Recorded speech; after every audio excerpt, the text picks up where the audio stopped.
Have you ever been in the middle of a sentence and just frozen? Wondering if you should use some or any? They're such tiny words, but man, they can make a huge difference in sounding natural. Well, in the next few minutes, we're going to clear all that up for good. Let's dive in. So let's start with a little puzzle. Picture this. You're at home, you open the fridge, and you ask your roommate, hey, do we have some milk? But later, you're at the grocery store and you ask the clerk, excuse me, do you have any milk? It's basically the same question, right? But the word changed. So what's going on there?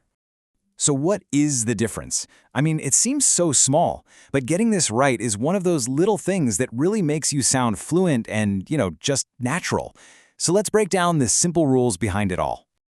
Okay, so let's start with the foundation. Don't worry, it's not complicated. There are really just two basic rules that are going to get you through like 90% of situations. If you can just get these two down, you're pretty much set. Okay, so here they are. Super simple. Rule 1. We use some for positive sentences.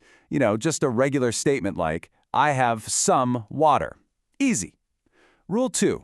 We use any for negative sentences and for most questions. For example, I don't have any water. Or if you're asking a general question, do you have any water? Pretty straightforward, right? But wait a second. If any is for questions, that brings us right back to our milk problem, doesn't it?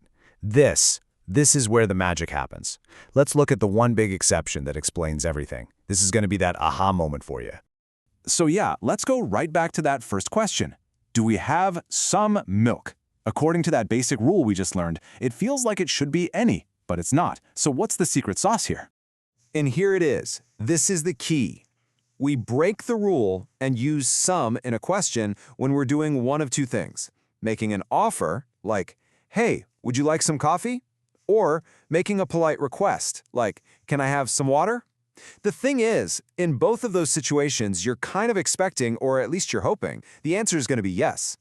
And this all boils down to one really important idea: intention. It's the feeling or the vibe behind your question that really matters. Any is totally neutral. You're just asking for information, yes or no. But some is friendly. It signals that you're making a warm offer or a polite request. And that's exactly why "do we have some milk" sounds so natural when you're at home. Okay, theory is great and all, but the best way to learn this stuff is to just do it. We need to build that instinct. So let's run through a few quick examples together to really lock this in. I'll give you a sentence, and you fill in the blank. Some or any. Ready? All right, first one. We need phone information. Take a second and think about it. Is this a positive statement, a negative one, or a question? You got it. The answer is some. It's just a simple, positive sentence. You're just stating a fact. We need some information. See? Simple. Let's try another one. Okay, what about this one? I didn't see blank people. Notice that big clue in there. Didn't. What does that word tell you? Yep, it's gotta be any. That word didn't is our signal. It makes the whole sentence negative, so our basic rule kicks in and we have to use any. You're on a roll. Let's do one more. Okay, now here's a slightly trickier one. Would you like blank dessert? Now, yes, it's a question, but stop and think about the intention behind it. What is the person actually doing when they ask this? It's some. Of course it's some. Because this isn't just a question for information, is it? It's a classic friendly offer. You're hoping they say yes. Yes, I would love some dessert. It's amazing how that one little word totally changes the feeling, isn't it? That was awesome practice. Now, let's put this all together. Let's boil it down into a super simple 3-point cheat sheet that you can mentally pull up anytime you feel a little stuck.